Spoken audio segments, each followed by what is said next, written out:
Tu dis que l'immobilier, c'est pas ta priorité. Tu as ta carrière, tu as ton taf à côté, ta famille, tes projets, tu as d'autres choses en tête et je te comprends, c'est ok. L'immobilier, ça te paraît loin, des calculs de rentabilité complexes, des rendez-vous bancaires, la peur de ne pas se faire financer, des histoires de locataires, d'impayés, de bien squatter, tout ça, ça te branche pas forcément. Mais si je te disais que l'immobilier, c'est pas une question de tout ça, que c'est pas une question d'avoir des biens et de les gérer, mais que c'est avant tout une question de liberté, de sécurité, de temps disponible, de pouvoir dire non quand tu veux et oui à ce qui te plaît. De ne plus jamais te sentir coincé dans ta vie et frustré de ne pas pouvoir aller là où tu voudrais être vraiment. Dans cette vidéo, je vais te montrer ce que l'immobilier t'apporte réellement. Pas au travers des chiffres, ni du patrimoine, mais vraiment en ce que ça change concrètement dans ta vie et en ce que ça t'apporte au quotidien. Tu as déjà eu ce moment, et je pense qu'on l'a tous eu, où ton manager, ton boss, un supérieur, peu importe, quelqu'un te demande quelque chose, un truc qui te plaît pas, un projet débile, une idée qui est contraire aux tiennes, faire des heures sup non payées, une mutation que tu n'as pas demandé, etc. Et tu as dit oui. Tu as dit oui parce que tu n'avais pas le choix, parce que tu avais besoin de ce salaire, besoin de cet argent, parce que sans ce job, comment tu payes ton loyer, comment tu vis toi-même, comment tu fais vivre ta famille. L'immobilier à terme, ça te donne le pouvoir justement de dire non. Évidemment, pas du jour au lendemain, mais progressivement. Au fur et à mesure que ton patrimoine se construit et se développe, que tes revenus locatifs augmentent, ta dépendance à ton travail diminue.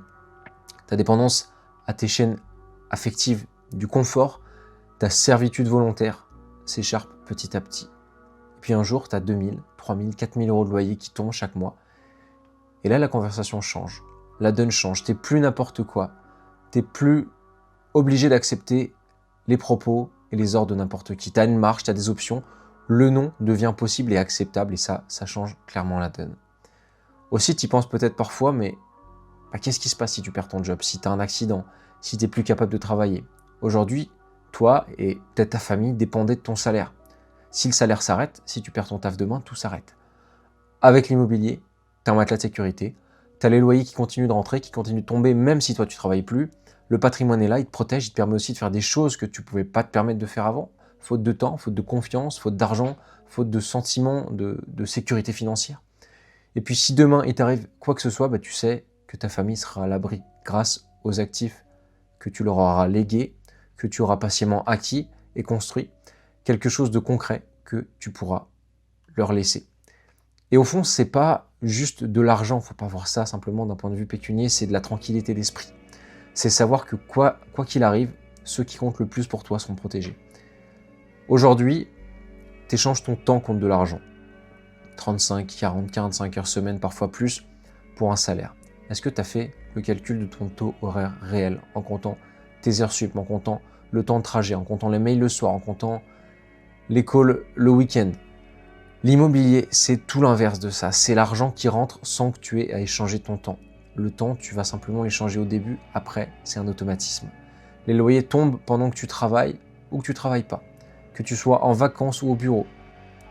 Au début, ça ne change pas grand-chose, évidemment, tu as quelques centaines d'euros de plus par mois, ça arrondit tes fins de mois, c'est confortable. Mais au fur et à mesure, ça s'accumule, et un jour, ces revenus passifs dépassent tes dépenses.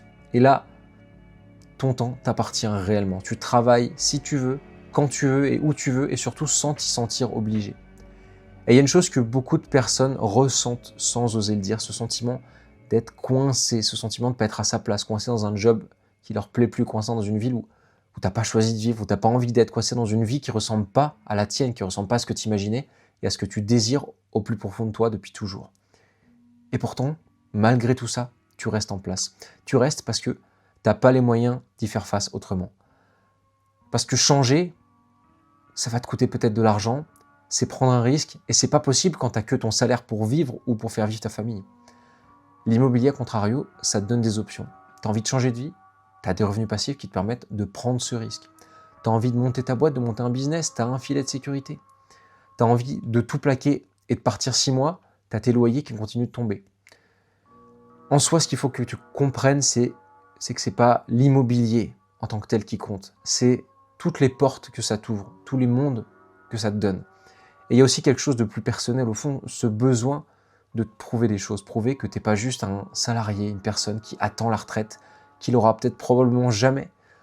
Prouver que tu es capable de construire quelque chose en partant de zéro, prouver que tu es intelligent, que tu es stratégique, que tu peux réussir en dehors des limites qu'on t'a fixées, en dehors du cadre qu'on t'a toujours imposé, qu'on t'a enseigné. L'immobilier, c'est un véritable terrain de jeu pour ça. Chaque négociation gagnée, c'est une petite victoire. Chaque financement obtenu, c'est une preuve de réussite, une preuve que tu en étais capable depuis le début. Chaque bien qui tourne, c'est la confirmation que tu sais ce que tu fais. Et cette confiance, elle déborde sur le reste de ta vie et elle te donne un sentiment d'accomplissement énorme. Elle déborde aussi sur ta carrière, sur tes décisions, sur la façon dont tu te vois toi, dans la façon dont tu vois les autres, dont tu vois le monde. Tu n'es plus juste quelqu'un qui subit à ce moment-là, tu es quelqu'un qui construit, qui prend les choses en main. L'immobilier, c'est pas une fin en soi, c'est un moyen. Ce que tu veux vraiment, c'est peut-être une belle maison pour ta famille, partir en vacances à l'étranger, à la montagne, en bord de mer, peu importe.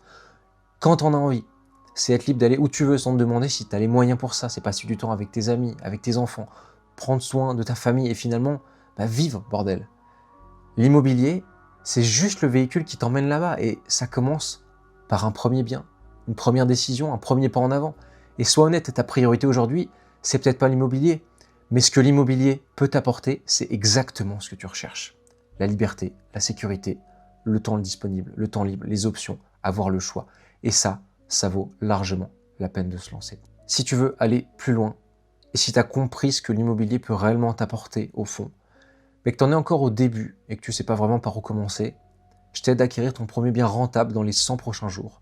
Pour ça, tu as juste à rejoindre mon canal WhatsApp sur lequel je publie du contenu dédié 100% à l'immobilier locatif pour sécuriser ton premier pas vers ta liberté, vers ton désir le plus profond. Le lien est en description. Je te souhaite de passer une très bonne journée. Je te dis à la prochaine.